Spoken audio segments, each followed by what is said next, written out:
Bienvenue sur The One on Blocks, le podcast quotidien sur Bitcoin, la crypto-monnaie et la résistance numérique.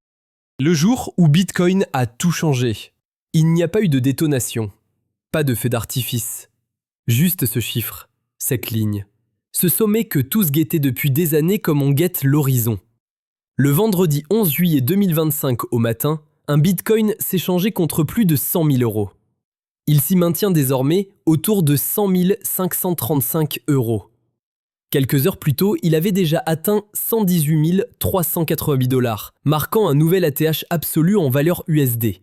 Et cette fois, l'Europe n'était pas en reste. Un moment de bascule. Pas une fin, pas une victoire, mais une confirmation. Le seuil des 100 000 euros était psychologique, presque mystique.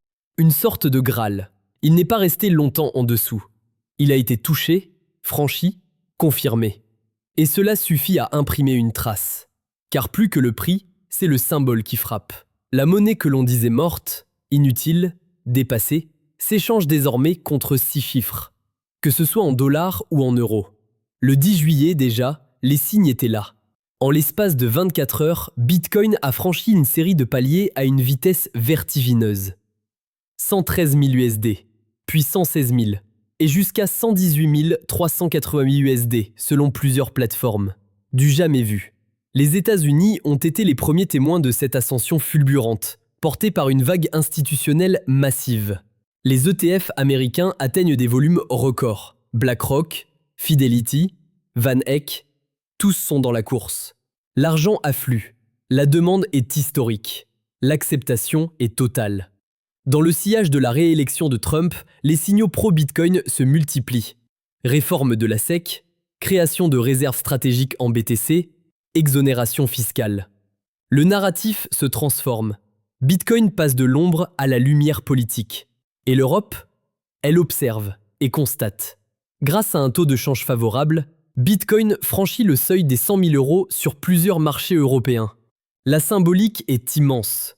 Pour la première fois, la vieille monnaie du vieux continent se heurte à une force qui la dépasse, une force qu'elle ne peut pas manipuler, une force qu'elle ne contrôle pas. Sur les forums, les anciens parlent en bloc. Genesis, Halving, Segwit, Taproot, ils se souviennent des hivers, des interdictions, des moqueries. Dans les rues, les conversations sont plus simples. Tu te rends compte ? 100 000. Et derrière ces mots, il y a toujours ce mélange d'admiration, d'incompréhension et de regret. Ce n'est pas une bulle, ce n'est pas un mirage, ce n'est pas une mode, c'est une fissure dans le système. Bitcoin s'est imposé non pas comme une alternative technique, mais comme un contre-pouvoir global. Une monnaie libre, neutre, incorruptible. Les banques centrales peuvent hausser les taux, imprimer, réguler. Rien n'y fait, Bitcoin, lui, continue son chemin hors des frontières, hors des horaires, hors des cages. Et maintenant, rien n'est sûr. La volatilité peut revenir, le prix peut redescendre. Mais ce vendredi 11 juillet restera gravé.